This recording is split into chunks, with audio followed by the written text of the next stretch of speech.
మిరియం ఇశ్రాయేలు చరిత్రలో ఒక ముఖ్యమైన వ్యక్తి. ఆమె కేవలం మోషే, అహరోనుల అక్క మాత్రమే కాదు, దేవుని చేత ప్రవక్త్రిగా పిలవబడిన ఒక నాయకురాలు. మిరియం జీవితంలో రెండు ముఖ్యమైన ఘట్టాలు కనిపిస్తాయి. బాల్యం నుండి మోషేను సంరక్షించడంలో ఆమె కీలక పాత్ర పోషించింది. నైలు నదిలో మోషేను విడిచిపెట్టినప్పుడు ధైర్యంగా పరిస్థితిని గమనించి తెలివిగా ఫరో కుమార్తెకు సలహా ఇచ్చింది. ఫలితంగా మోషే తన సొంత తల్లి పాలు తాగి పెరిగాడు. నిర్గమకాండం 2:4-9. ఇది దేవుని ప్రణాళికలో ఆమె విశ్వాసాన్ని, తెలివిని తెలియజేస్తుంది. ఎర్ర సముద్రం దాటిన తర్వాత మిరియం తంబుర పట్టుకుని స్త్రీలందరినీ దేవుని ఆరాధనలో నడిపించింది.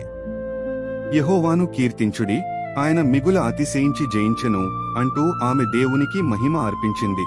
నిర్గమకాండం 15:20. ఈ సంఘటన ఆమె ఆత్మీయ నాయకత్వాన్ని స్పష్టం చేస్తుంది. మిరియం తన సోదరుడు మోషే నాయకత్వాన్ని ప్రశ్నించింది. మోషే ఒక కూషీ స్త్రీని పెళ్లి చేసుకున్నందున ఆమె అహరోనుతో కలిసి మోషేకు వ్యతిరేకంగా మాట్లాడటం మొదలుపెట్టింది. యెహోవా మోషే ద్వారా మాత్రమే మాట్లాడా? ఆయన మన ద్వారా కూడా మాట్లాడాడు కదా అని వారన్నారు. ఇది మోషే దేవునిచే నియమించబడిన నాయకుడిగా ఉన్న స్థానాన్ని అగౌరవపరచడం, దేవుని అధికారాన్ని ప్రశ్నించడమే. ఆమెలో అసూయ, గర్వం చోటు చేసుకున్నాయి. దేవుడు నియమించిన నాయకత్వాన్ని గౌరవించాలి. అసూయ, గర్వం మనల్ని దేవునికి దూరం చేస్తాయి. ఇతరులను, ముఖ్యంగా నాయకులను, వారికి తెలియకుండా విమర్శించడం చాలా తప్పు. ఒకరిని విమర్శించే ముందు మనం వినయం కలిగి ఉండాలి. మన తప్పులను ఒప్పుకుంటే దేవుడు క్షమించి తిరిగి అనుగ్రహిస్తాడు.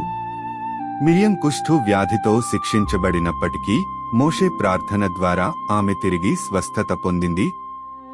మిరియం జీవితం నుండి మనం అనేక పాఠాలు నేర్చుకోవచ్చు.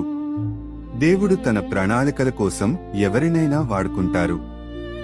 ఆమె ఆరాధనలో నాయకత్వం వహించడం ద్వారా మన తలాంతులను దేవుని మహిమ కోసం ఉపయోగించాలని నేర్పింది. అయితే అసూయ, గర్వం వంటి దుర్గుణాలు దైవిక నాయకత్వాన్ని ప్రశ్నించడానికి దారితీసి దేవుని శిక్షకు గురిచేస్తాయి. తప్పులకు క్షమాపణ ఉన్నా వాటికి తగిన పర్యవసానాలు ఉంటాయని మిరియం అనుభవం మనకు గుర్తు చేస్తుంది.